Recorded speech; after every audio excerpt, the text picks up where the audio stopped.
Pemirsa Komisi 3 DPR masih menggelar uji kepatutan dan kelayakan calon Kapolri, Komjen Pol Tito Karnavian. Bagaimana visi dan misi Tito Karnavian berkaitan dengan pencegahan terorisme.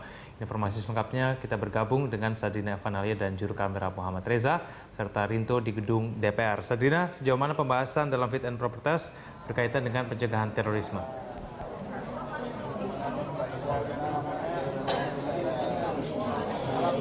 Egan, saya tidak terlalu bisa mendengar suara Anda, tapi dapat saya jelaskan di sini bahwa fit and proper test dari calon Kapolri Komjen Pol Tito Karnavian masih dilangsungkan di Komisi 3 DPR RI. Saat ini yang sedang berlangsung adalah sejumlah pertanyaan-pertanyaan dari beberapa anggota Komisi 3 ataupun dari beberapa fraksi masing-masing ini mempertanyakan lebih lanjut terkait dengan visi misi dari Komjen Pol Tito Karnavian. Sementara itu yang menjadi fokus utama ataupun fokus dari pertanyaan-pertanyaan dari Komisi 3 adalah kebanyakan mengenai terorisme dan juga radikalisme.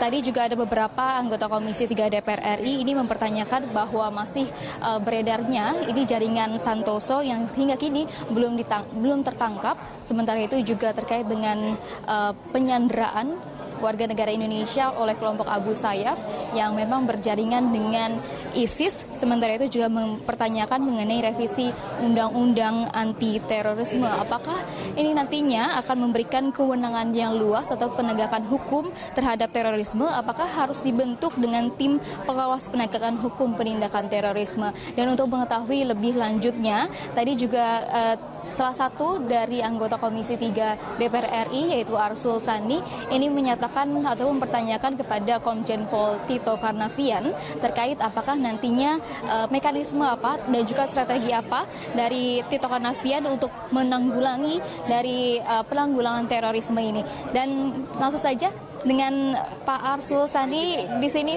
Pak Arsul, tadi kan Pak Arsul sudah mempertanyakan kepada Pak Tito sebenarnya bagaimana dengan penanggulangan terorisme. Ini bisa dijelaskan lagi Pak Arsul? Ya, tadi kan hanya sepintas saja karena memang waktu yang diberikan oleh pimpinan Komisi 3 bagi Pak Tito untuk menyampaikan visi dan misinya terbatas 30 menit.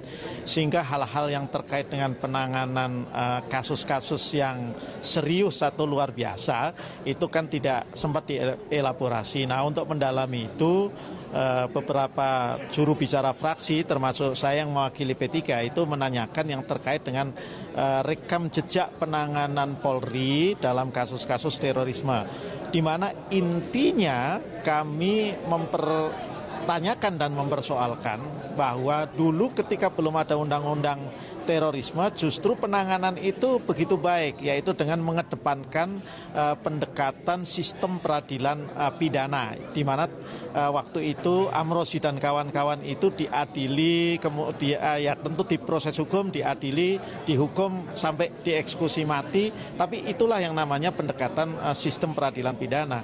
Nah, belakangan ini kan ada sorotan dari masyarakat bahwa yang dilakukan Polri khususnya Densus 88 itu lebih banyak mengedepankan pendekatan perang dan juga pendekatan keamanan dalam negeri, internal security, yang itu di negara kita sudah ditinggalkan dengan dicabutnya undang-undang subversi. Nah, kita sebetulnya ingin mengingatkan Pak Tito, kembalikanlah penanganan kasus-kasus terorisme dan juga kasus-kasus lain pada pendekatan sistem peradilan pidana, karena negara kita memang negara hukum, ya.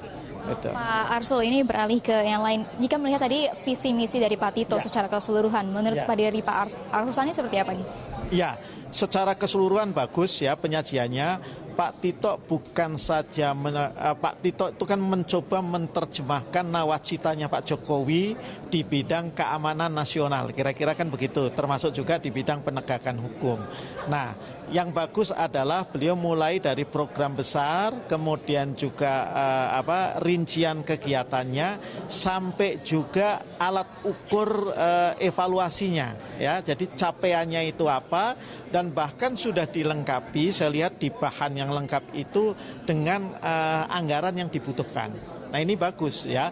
Hanya artinya karena dokumen uji kelayakan dan kepatutan calon Kapolri itu seperti merupakan kontrak sosial kontrak sosial antara calon Kapolri ketika dia menjabat jadi Kapolri dengan DPR RI, ya itu akan jadi pegangan kami nanti ketika menilai kinerja dari Pak Tito kalau jadi Kapolri. Itu.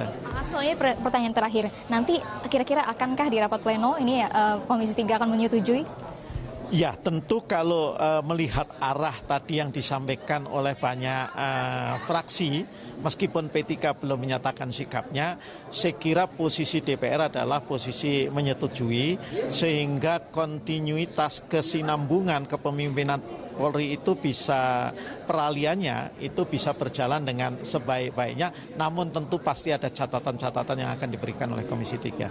Ya. Terima kasih banyak Pak Arso Sani bisa kembali lagi ke ruang Komisi 3. Ya, Egan, dari fit and proper test memang masih berlangsung. Nanti setelah ada fit proper test ini, Komisi 3 kemudian akan langsung melakukan rapat pleno untuk menentukan hasil dari fit and proper test ini. Apakah nanti Tito Karnavian ataupun lulus atau tidak menjadi calon Kapolri, dan yang juga nanti akan dibahas di paripurna mendatang. Demikian, Egan. Baik, terima kasih atas informasinya Sardina Evanali langsung dari gedung DPR Jakarta. Dan pemirsa, kami akan kembali usai jeda berikut.